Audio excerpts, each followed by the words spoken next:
तो आदमी की जो जिंदगी की खुशियां हैं वो इतनी छोटी हो गई है और दुख इतने विशाल हो गए हैं कि आदमी अपनी जिंदगी को तनाव के अंदर गुजारता हुआ नजर आता है। तनाव है, उद्विग्नता है, दुर्भावना है, दुर्विचार है, दुष्प्रवृत्तियां हैं।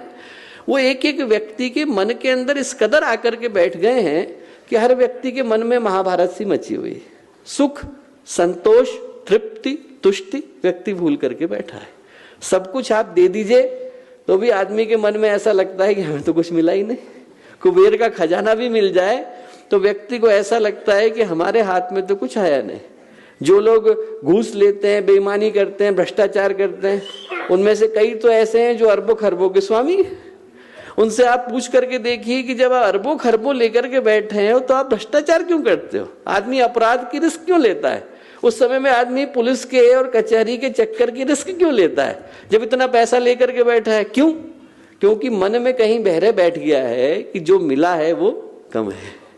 और जो आदमी के मन में अभाव हो और मन में अतृप्ति हो तो आदमी कुबेर का खजाना पा लेने के बाद भी मन में यही महसूस करके चलता है कि हमें तो कुछ मिला नहीं। वो एक कहानी आती है, कहानी गुरुदेव ने लिखी है प्रज्ञा पुराण के अंदर। फकीर थे, सोने का सिक्का पड़ा मिला, गुरु के पास गए, हमारे तो किसी मतलब का नहीं। गुरु बोले एक काम कर बेटा, जो सबसे गरीब व्यक्ति मिले उसे ले जा करके देना। गरीब व्यक्ति को ढूंढूंगा कैसे? उन्होंने पूछा। बोले जिसको ये लगे कि अभी हमें कुछ मिला नहीं, वही गरीब है, उसको दे देना। बोले ठीक। ढूंढते फिरे, 10 साल हो गए, न जाने कितनों के पास गए, थोड़े इनके पास जाते, थोड़े उनके पास जाते। हर व्यक्ति के पास लगता है कि इसके मन में थोड़ा संतोष तो है, सा इसको थोड़ा तो मिला हुआ है। ऐसे करते करते 10 साल गुजर गए। मन में ऐसा लगा नहीं कि कोई व्यक्ति ऐसा मिला जिसको मैं ये सिक्का दे सकूं। एक दिन 20 साल भटकने के बाद एक राज्य से गुजरते थे। अब राज्य से जब गुजरने लगे तो उनने देखा कि बड़ी सी सवारी जा रही है, 1000 हाथियों की लाइन लगी हुई है। उसमें भी जो शुरू के 100 हाथी हैं उनके ऊपर तो सोने की चादर लगी हुई है, और जो पहला हाथी है उसके ऊपर तो हीरे की पालकी है। हीरे की पालकी के ऊपर राजा बैठा हुआ है, और राजा जो है उसने एकदम सोने के वस्त्र पहने हुए, आभूषणों से सुसज्जित है। बगल वाले से पूछा क्या हो रहा है? बोले साहब ये चक्रवर्ती सम्राट है, इनकी सवारी निकल रही है। कहाँ जा रहे हैं? बोले एक बगल का राज्य छूट गया था, उसके ऊपर हमला करने जा रहे हैं। क्यों? बोले अरे साहब सारी दुनिया इनकी, एक छूट गया था तो इन्होंने सोचा उस पर भी हमला कर दे। मैंने कहा अच्छा। तुरंत फकीर ने सोने का सिक्का निकाला, ले जाके राजा को दिया। राजा ने सोचा आशीर्वाद दे रहे हैं। बोले साहब हमें क्यों दे रहे? बोले अरे हमारे गुरु ने कहा था कि जो सबसे गरीब आदमी मिले उसे ले जा करके देना। बोले साहब, राजा बोले आपको दिखाई नहीं पड़ रहा? Angel One app is built for traders. बोले आप अंधे हो, आपको दिख नहीं रहा है? 1000 हाथियों की सवारी निकल रही है, 100 हाथियों के ऊपर मैं बैठा हुआ हूँ, सोने के कपड़े पहन के बैठा हूँ, हीरे के आभूषण है, और आप कह रहे हो मैं गरीब हूँ। फकीर बोले राजा बाहर की गरीबी की बात नहीं कर रहा, तेरे दिल की गरीबी की बात कर रहा हूँ। दिल तेरा गरीब। आज क्या है, दिल के गरीब जो है वो दुनिया में हर जगह हो गए। आदमी के पास सब कुछ आ जाए पर तब भी मन में लगता है कि हमें तो कुछ मिला नहीं। आदमी को मन में ये जो अतृप्ति और अभाव है वो कहीं उसे चैन से बैठने नहीं देते हैं। वो एक के मुंशी ने कहानी लिखी है एक मछुआरे की। एक मछुआरा था, वो बड़ा सीधा साधा था, पर अपनी पत्नी से पूछे बगैर कोई काम नहीं करता था। एक दिन क्या हुआ कि गया वो, उसने जैसे ही जाल डाला तो उसमें एक सोने की मछली पकड़ में आ गई। अब सोने की मछली बोली मछुआरे मैं साधारण मछली नहीं हूँ।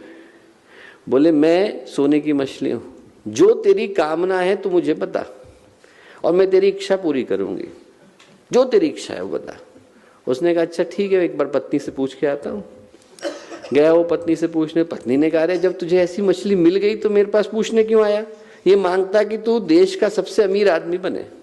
जाके उसने बोला, मछली बोली बना दिया। और कुछ? बोले पत्नी से पूछ के आता।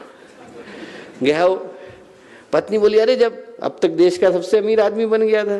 तो मछली बोली कि अरे भाई जब तुझे, मछली बोली और कुछ चाहिए? नहीं। पत्नी बोली कि अरे जब तुझे मिली गई ऐसी मछली तो फिर तू ऐसे में मेरे पास क्यों आया? मांगना था तो ये मांगता कि दुनिया का सबसे अमीर आदमी बने। ठीक। गया दोबारा, मछली से पूछा कि भाई दुनिया का सबसे अमीर आदमी बना दे। मछली ने कहा बनाया। और कुछ? बोले पत्नी से पूछ के आता हूँ। गया वो पत्नी से पूछने के लिए। अब पत्नी से पूछने के लिए गया तो पत्नी ने देखा दुनिया का अमीर आमिर बन गया। तो पत्नी ने कहा कि अरे तू मेरे पास क्यों आया है, मांगता कि तू चक्रवर्ती सम्राट बने। फिर गया वो मछली से बोला कि साहब चक्रवर्ती सम्राट बना दो। मछली बोली कि देख, इच्छा तो तेरी एक ही पूरी करनी थी, पर तू मुझे सही आदमी दिखता है तो मैं तेरी तीसरी भी करती हूँ, जा तुझे चक्रवर्ती सम्राट बनाया। और कुछ? पत्नी से पूछ के आता है। गया वो पत्नी के पास पूछने के लिए गया, क्या करें? पत्नी बोली अरे मेरे पास क्यों आया, मांगना था तो ये मांगता कि ये जो सूर्य चंद्रमा तारे हैं सब तेरी इच्छा से चले। गया वो, जैसे ही जाकर के उसने मछली से कहा कि ये सूर्य चंद्रमा तारे मेरी इच्छा से चलें, मछली बोली मछुआरे तू अपनी टूटी झोपड़ी में ठीक था, मैं तो चलती हूँ। ये जो तेरी इच्छा थी वो एक पूरी करनी थी, तीन करी। आज क्या है, व्यक्ति की इच्छाओं का अंत नहीं, इच्छाएं आदमी की अनंत हो गई, क्षमताएं व्यक्ति की सीमित है। और ऐसे में व्यक्ति के पास तनाव के अलावा और कुछ आता नहीं। ऐसे में व्यक्ति क्या है, अपराध की तरफ, बेईमानी की तरफ, दुष्प्रवृत्तियों की तरफ मुड़ता है।